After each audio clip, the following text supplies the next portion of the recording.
ভাই আপনার বিয়ের মোহর কত ছিল? হ্যাঁ, 1.5 লাখ তো অনেক টাকা ছিল। কবে বিয়ে করছেন আপনি? কত বছর হয়েছে?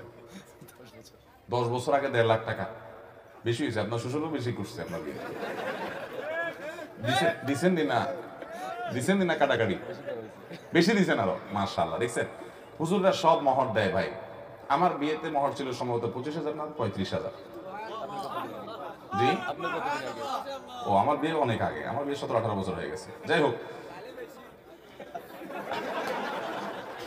কেমনে বেশি ভাই? 35,000 যদি তখন হয়, এখনকার কত? 1.5 লাখ, 1 লাখ, এর বেশি নাকি? বিয়ের ব্যাপারে ছেলের বেতন 10,000 হলে কত টাকা কাবিন করা উচিত? মেয়ের পক্ষ 10 লক্ষ টাকা কাবিন করতে বলছে, এখন ইসলামের দৃষ্টিতে কি করা উচিত? ভাইরা আমার, এটা আমাদের দেশে একটা বড় রোগে পরিণত হয়েছে, মহামারীতে পরিণত হয়েছে। ব্যাপার কি? সব নানায় তাকে শুরু করছে কেন ভাই? বিপদে আছেন সব। মেয়ের বাবা যারা আছেন ভালো করে শুনে রাখেন, খুব সিরিয়াস কথা। আমি বিভিন্ন সময় বলার চেষ্টা করি, বিয়ে বরকতপূর্ণ হওয়ার জন্য 3টি পূর্ব শর্ত আছে। কোরআন এবং হাদিস ঘাঁটলে, আমাদের বর্তমান অবস্থাকে রিয়ালাইজ করলে, গবেষণা করলে প্রতীয়মান হয় যে 3টি বিষয় আছে, যে বিষয়গুলো থাকলে বিবাহ বরকতময় হবে। আমি সবসময় বলার চেষ্টা করি, ভালো করে শুনে রাখেন, মহরের পরিমাণ বেশি করার মধ্যে বিয়েতে কোনো বরকত তো নিহিত থাকেই না, কল্যাণ তো থাকেই না, বরং উল্টাটা। নবী করিম সাল্লাল্লাহু আলাইহি সাল্লাম থেকে যে সমস্ত হাদিস বর্ণিত হয়েছে সেগুলো যদি আপনি সামনে রাখেন, একটা হাদিস আছে, ইন্না আযমান নিকাহি বারাকাতান আইসারুহা মাউনাহ, সবচেয়ে বরকতময় বিয়ে হলো সেই বিয়ে যে বিয়েতে মহরের পরিমাণ সবচেয়ে সহনীয় থাকে, কম থাকে। তাহলে 10 লাখ 20 লাখ টাকা মহর হলে সেই বিয়ে বরকতময় হবে? হ্যাঁ, ছেলে যদি এরকম সামর্থ্যবান হয় তাহলে 10 লাখ টাকা 10 কোটি টাকাও দিতে পারে, সেটা তো ভিন্ন বিষয়, তার সামর্থ্য অনুযায়ী সে দিবে। এই জন্য সাহাবীরা বলতেন যে মেয়ের বিয়েতে মোহর বেশি হয় যদি গর্বের বিষয় হতো, তো মুহাম্মদ সাল্লাল্লাহু আলাইহি সাল্লামের মেয়েদের বিয়েতে অনেক মোটা অঙ্কের মোহর ধরা হতো। তোমাদের মেয়েরা তাদের চাইতে বেশি দামি হতে পারে না, তাহলে কেন অত টাকা মোহর ধার্য করছো? আজ বিয়েকে কঠিন করা হচ্ছে, শুধু মোহর কেন, বিয়েতে এতগুলো বাজার লাগবে, না হলে ছেলেকে খোঁচাখুচি করা হবে, এত সব মানুষ খাওয়াতে হবে, না হলে বিয়ে করতে পারবে না। বিয়ে মানে একটা মহা কঠিন কাজ, ঠিক না ঠিক? শুধু আমাদের দেশে না, গোটা পৃথিবী আজ এই দোষে দোষী হয়ে গেছে। আপনি মধ্যপ্রাচ্যে চলে যান, সৌদি আরব, কুয়েত, কাতার, এই সমস্ত দেশের মানুষের অনেক ভালো গুণ আছে, কিন্তু একটা বাজে গুণ হলো যে তারাও তাদের মেয়েদের বিয়ের ব্যাপারে মোটা মোটা অঙ্কের মোহর হেঁকে বসে থাকে। 50,000, 60,000 রিয়াল, 1 লক্ষ রিয়াল মোহর ধরে বসে থাকে। এবং আরবের কোন কোন দেশে তো পারলে ভাবখানা এমন যে পুরো মেয়ের মাথাতে পা পর্যন্ত স্বর্ণ দিয়ে ঢেকে দিতে হবে, তার আগে বিয়ে করতে পারবে না। এই জন্য মিডিল ইস্টে দেখা যায় ছেলেগুলো সব বুড়ো বুড়ো হয়ে যাচ্ছে, বয়স্ক হয়ে যাচ্ছে, বিয়ে করতে পারে না। আছে না নাই? মধ্যপ্রাচ্যে যারা আছেন তারা জানেন, আমি ছিলাম, আমি জানি যে সেখানে বুড়ো বড় হয়ে যাচ্ছে, ছেলেরা বিয়ে করতে পারে না, কারণ বিয়ে করতে এতগুলো টাকা লাগে, 1 বস্তা টাকা লাগে। অনেক বুড়া আছে, তার পয়সা করি আছে, সে বিয়ে করতেছে একটার পর একটা, ভালো শরীর জায়েজ করছে, করতেই পারে, তার রাইট আছে। কিন্তু অনেক ছেলে ফেলে আছে সারা জীবন কামাইতে কামাইতে সে বিয়ে করতে পারে না। বিয়ে যত কঠিন হবে জেনা তত, বিয়ে যত কঠিন হবে জেনা তত, আর জেনা যত সহজ হবে সমাজে, মেয়ের বাবারা এই দায় থেকে তারা এড়াতে পারবেন, ছেলের বাবারাও এড়াতে পারবেন না, কারণ তারা ছেলেকে বিয়ে দিচ্ছেন না পায়ের আনোর নাম করে। বাবারা বিয়েকে সহজ করেন। আমরা আমাদের কথা যদি বলি, ভাই আপনার বিয়ের মোহর কত ছিল? হ্যাঁ, 1.5 লাখ তো অনেক টাকা ছিল। কবে বিয়ে করছেন আপনি? কত বছর হয়েছে?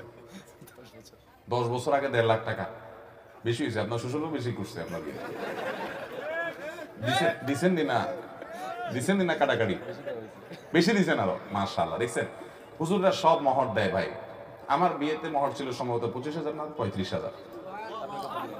জি, ও আমার বিয়ে অনেক আগে, আমার বিয়ে 17-18 বছর হয়ে গেছে। যাই হোক, কেমনে বেশি ভাই? 35,000 যদি তখন হয়, এখনকার কত? 1.5 লাখ, 1 লাখ, এর বেশি নাকি? যাই হোক বাবারা, ভাইরা, বিশেষ করে মেয়ের বাবাদেরকে বলছি, নবী আলাইহিস সালাম বলেছেন বরকতময় মোহর, উত্তম মোহর, নেআমাস সাদাক, সবচেয়ে উত্তম মোহর হলো আইসারুহু, যে মোহরটা সবচেয়ে সহনীয় হয়, সহজ হয় পরিশোধ করা। দেখেন ধরলেন 10 লাখ টাকা, 10 পয়সা আপনার মেয়ে পাইলো না, এ দানায় বানাই করে চিটারি করে লাভটা কি বলেন? তার চাইতে এমন যৌক্তিক মোহর ধরেন যেটা আপনার মেয়ে পাবে এবং ছেলের জন্য আদায় করা কি হবে, সহজ হবে।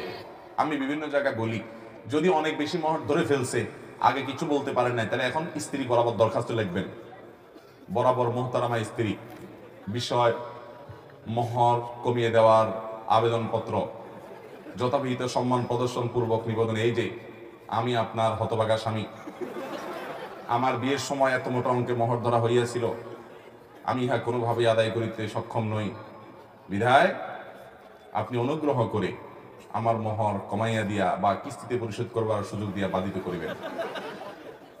ভাইরা বলেছি, এটা একেবারে এইভাবে দরখাস্তের কোনো কথা নাই, শুধু বোঝার জন্য বললাম। কিন্তু বইয়ের কাছে নরম হয়ে যারা ফেসে গেছেন আগে ভাগে, তারা এখন ফুসলায়া ফাসলায়া উদ্ধার হওয়ার চেষ্টা করেন। আর যারা এখনো বিয়ে শাদী করেন না, যুবক পোলাপান, সাবধান হয়ে যান। যেই শ্বশুর 10 লাখ 20 লাখের নিচে মেয়ে দিবে না, ওই শ্বশুর দ্বারা কাছে যায় না। উনি ওনার মেয়ে নিয়ে কই যায় দেখা যাক। মনে রাখবেন, মনে রাখবেন, টাকা পয়সা কখনো সংসার টেকাতে পারে। আমাদের বাপ চাচারা যারা ছিলেন, মুরব্বীরা যারা অনেক সিনিয়র বয়সে, যাদের বয়স 60-এর উপরে, 55-এর উপরে, 65 এরকম, এই লোকগুলোর খোঁজ খবর নিয়ে দেখেন, মোহর 10 টাকা ছিল, 20 টাকা ছিল, 50 টাকা ছিল, 100 টাকা ছিল। আপনি বলবেন তখনকার 100 টাকা অনেক টাকা, ঠিক আছে বুঝলাম অনেক টাকা, তাই বলে তখনকার 100 টাকা এখনকার 30 লাখ টাকা তো না, এত বেশ কম তো না। তো ওই 100 টাকার বিয়ে যা দেখেন 60 বছর 50 বছর টিকছে, 40 বছর টিকছে, আছে না নাই? শুধু টিকছে তা না, এমন টিকা টিকছে যে একদম সুপারগুলোর মতো, মেড ইন জাপানের মতো মহব্বত, আছে না নাই? আর যুবকরা এখন, মেয়ের বাপরা 20 লাখ 30 লাখ 40 লাখ মোহর ধরে, ওই ছেলের পেটে পাড়া দিলে 10,000 টাকা বাইর হবে না, কিন্তু মোহর ধরে কত? আপনার 30 লাখ টাকা মোহর যদি লাগে, তাহলে ওই গরিবের ছেলে কাছে কেন বিয়ে দেওয়ার কথা বলছেন আপনি? আপনার সেখানে যাওয়া উচিত না, সব ডাকাত, ঠিকই বলছে। ভাইরা আমার, এই কাজটা করবেন না। এখন বিয়ে ঘরে ঘরে ভেঙে যাচ্ছে, ঠিক না বেঠিক? দাম্পত্য জীবনের শান্তি বলতে কিছু, আপনি 30 লাখ ধরলে আপনার মেয়েকে ছেড়ে সে যেতে পারবে না, আপনি তাকে আটকাইলেন। এই বিয়ের মোহরটা এরকম ফালতু উদ্দেশ্যে আল্লাহ তাআলা নির্ধারণ করেন নাই, বরং বিয়ের মোহরটা স্ত্রীর প্রাপ্য, যতটুকু সে দিতে পারবে ততটুকু ধার্য করবেন এবং পুরোটা দিয়ে দিবেন। খবরদার ছেলেরা কিন্তু এই ফান্দে পা দিবেন না। 10 লাখ 20 লাখ 30 লাখ বললে বলবেন যে আমার সামর্থ্য এটা আছে, এর বাইরে নাই। আমার নিজের বিয়েতেই আমার মামার শ্বশুর আরো অনেকে ছিলেন, মারা গেছেন, আল্লাহ তাদেরকে জান্নাত নসিব করুক, একটু বলাবলি করতেছিলেন, যে মোড়ামুড়ি করতেছিলেন। আমি বললাম না, আমি এর বেশি দিতে পারবো না, আমার এটার ব্যবস্থা আছে আলহামদুলিল্লাহ, এর বেশি আমি দিতে পারবো না, সাফ কথা। আমি পুরোটা দিয়ে দিচ্ছি, এবং যত হুজুর আছে খোঁজ করে দেখবেন সব হুজুরটা দিয়ে দিচ্ছেন। এই মামলার বেশিরভাগ আসামি হলো এই 20 লাখ 30 লাখ পার্টিওয়ালা লোকেরা। 20 টাকাও দেওয়ার খবর নাই, ধরে রাখছে কত? 20 লাখ। মেয়ের বাবারা, আপনারা কিন্তু আল্লাহর কাছে জবাবদিহি করতে হবে। বিয়েটাকে সহজ করেন, আপনার মেয়ের সুখ শান্তি এই মোহরের বড় ফিগারের মধ্যে নিহিত হতে পারে না।